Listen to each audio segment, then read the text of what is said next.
Apollo tyres को लेकर इन दिनों फंड मैनेजर्स उलझन में हैं। दिसंबर में अपोलो टायर्स के स्टॉक्स में निवेश करने में फंड हाउसेस जल्दबाजी में थे, लेकिन अब उन्हें ये समझ में नहीं आ रहा है कि इस स्टॉक में बने रहना चाहिए या पैसे निकाल लेने चाहिए। इस बीच एचएनआई और रिटेल इन्वेस्टर्स इस स्टॉक्स में बिकवाली कर रहे हैं। वीडियो में आगे बढ़ने से पहले आप भी हमें कमेंट बॉक्स में ज़रूर बताएं कि क्या ये शेयर आपके पोर्टफोलियो में है। दरअसल खबर है कि फंड मैनेजर्स इस स्टॉक में अपना निवेश निकालने के बारे में सोच सकते हैं। उन्होंने दिसंबर में तब इस स्टॉक में निवेश किया था जब वनबर्ग पिनकस की इकाई आरएस अपना निवेश इसमें घटा रही थी। तब ब्लॉक डील के बाद अपोलो टायर्स के शेयर की कीमत 100 रुपए तक उछल गई थी।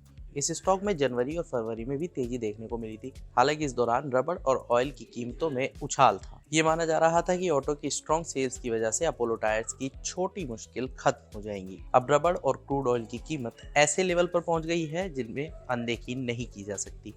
उधर अमीर निवेशक यानी एचएनआई और रिटेल इन्वेस्टर्स अपोलो टायर्स के स्टॉक बेच रहे हैं, लेकिन म्यूचुअल फंड्स अभी इस बारे में फैसला नहीं कर पा रहे हैं। अगर फंड हाउसेज स्टॉक को बेचने का फैसला करते हैं तो इसकी कीमतों पर दबाव बढ़ जाएगा। रिसर्च फर्म पर फूटा गुस्सा। एक बड़ी फाइनेंशियल सर्विसेज फर्म की रिसर्च कंपनी को कई घरेलू फंड मैनेजर्स के गुस्से का शिकार होना पड़ा है। ये रिसर्च यूनिट इंडेक्स में शेयरों के शामिल होने या बाहर होने के अनुमान के बारे में रिपोर्ट पब्लिश करती है। ये अनुमान सार्वजनिक रूप से उपलब्ध डेटा पर आधारित होते हैं। ये रिसर्च फर्म स्मॉल और मिड कैप स्टॉक्स की प्रोफाइल में बदलाव के अनुमान के बारे में भी बताती है। इससे फंड मैनेजर्स के लिए अपने पोर्टफोलियो को रीबैलेंस करना मुश्किल हो जाता है। उन्हें इसके लिए डेडलाइन तक इंतजार करना पड़ता है, जबकि इस बीच रिटेल इन्वेस्टर्स मौके का फायदा उठा चुके होते हैं। वहीं फंड मैनेजर्स इस बारे में एएमएफआई और सेबी को एक प्रस्ताव देने वाले हैं। इसमें वो इस तरह के बदलाव की वजह से अपने पोर्टफोलियो की रीबैलेंसिंग में कुछ फ्लेक्सिबिलिटी की मांग करेंगे।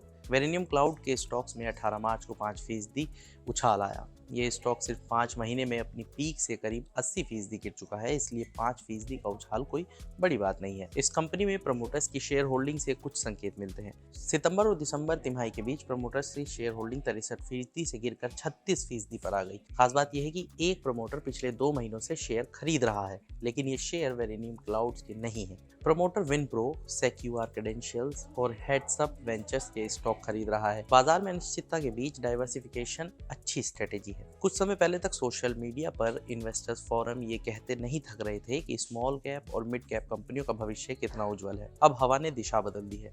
इन स्टॉक्स पर दाव लगाने वाले कई बुल्स बदले माहौल को समझ रहे हैं और स्क्रीनशॉट शेयर कर ये बताया जा रहा है कि 1 महीने पहले तीसरी तिमाही के नतीजों की अर्निंग्स कॉल में मैनेजमेंट्स ने किस तरह से पूछे गए कुछ सवालों के संतोषजनक जवाब नहीं दिए हैं। आज के इस वीडियो में इतना ही। बाकी तमाम बड़ी खबरों के लिए जुड़े रहिए मनी कंट्रोल हिंदी के साथ। आप हमारे यूट्यूब चैनल को सब्सक्राइब करें, फेसबुक पेज को लाइक करें और व्हाट्सएप के जरिए भी अब आप हमसे जुड़ सकते हैं। व्हाट्सएप चैनल का लिंक आपको हमारे कमेंट बॉक्स में मिल जाएगा। तब तक के लिए धन्यवाद।